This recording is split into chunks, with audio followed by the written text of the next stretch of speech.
And we're dealing with this balance, right, Anna, where you would rather be safe than sorry versus people taking these preparations as being provocative. So we'll have to see how it plays out, and we'll be there to give you that part of the story for sure. Let's bring in now Anthony Gray. He's an attorney for Michael Brown's family counsel.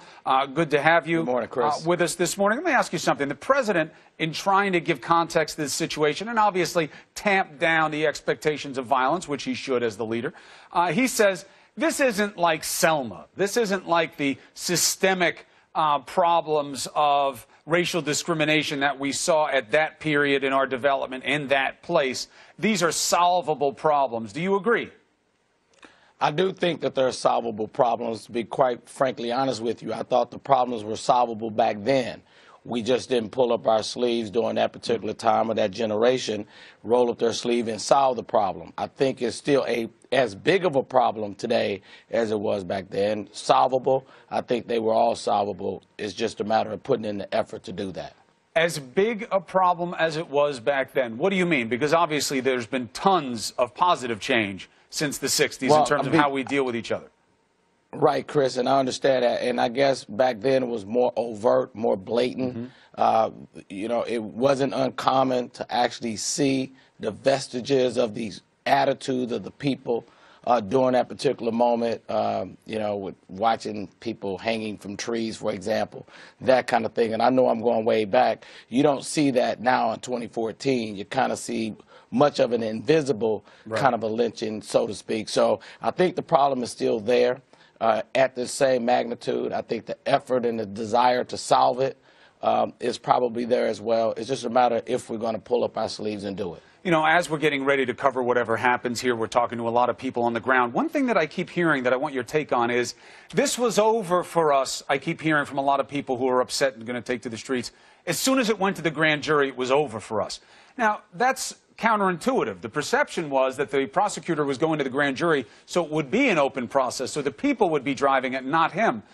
Yet the reaction is no, he gave up as soon as he went to this. He didn't want this case. That's why he went to the grand jury. What is your take on this? I think that's a legitimate sentiment given the historical manner in which a lot of criminal cases are handled.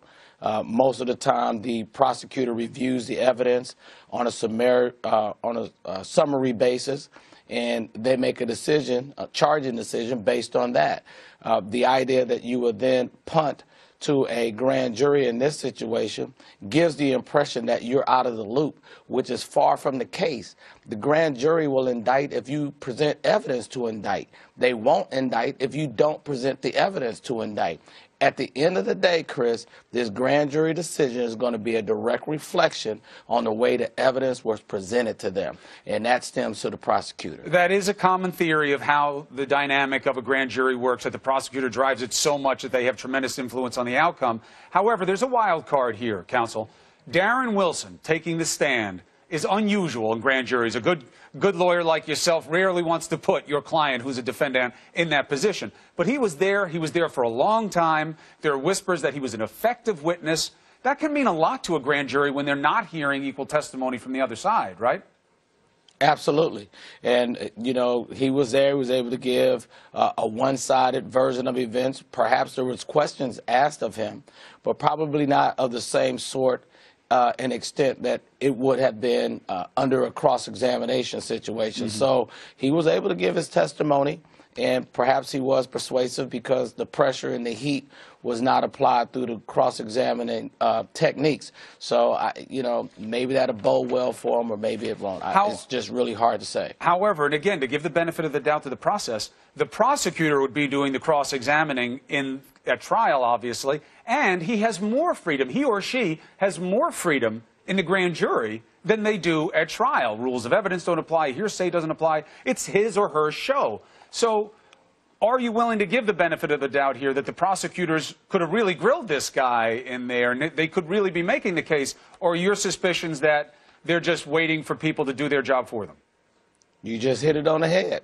You just, you know, basically capsulized everything that I was saying earlier in the few words that you just spoke. Because they are driving the process and they have this broad discretion in a way, in a manner they want to approach this witness, gives the total control of this whole situation at their fingertips.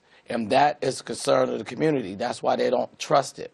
There's a lot of distrust that centers around this whole situation, and it's been there from day one. And what you just described is part of the reason why that distrust is there.